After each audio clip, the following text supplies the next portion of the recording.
Кога ќе стигнат, каде ќе се складираат вакцините за COVID-19, кој прв ќе се вакцинира, има ли план за имунизација, како граѓаните ќе бидат сигурни дека вакцината нема да има нус појави и последното, но не помалку важно е, дали дел од трошокот за вакцините ќе падне на грбот на граѓаните.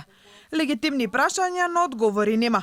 Алфа веќе 2 дена се обидува да добие објаснување од претседателката на Комисијата за имунизација Александра Грозданова, но пристигнуваат само оправдувања. На првите наши повици бараше да се слушнеме подоцна, но никогаш потоа не ја добивме. И сутрината на нашите прашања одговори осамнаа на неколку други интернет портали, но Алфа не доби изјава.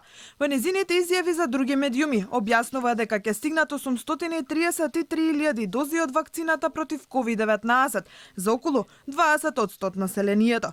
За секој кој ќе се вакцинира, потребни се по 2 дози, но сите 833.000 нема да стигнат одеднаш, туку како што вели Грозданова, според динамика и план согласно с капацитетите на земјава. А кои се тие, не се открива. Се знае само дека во Македонија ќе стигне вакцината што прва ќе биде одобрена.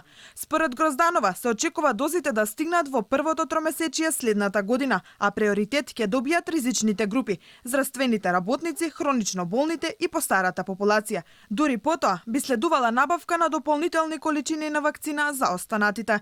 Не се знае каде ќе се чуваат, оти допрва се правеле анализи на капацитетите во Македонија, а како што вели Грозданова за дел од медиумите, секој пациент ќе прима двојна доза за да му се создадат антитела за отпорност во следните 6 месеци.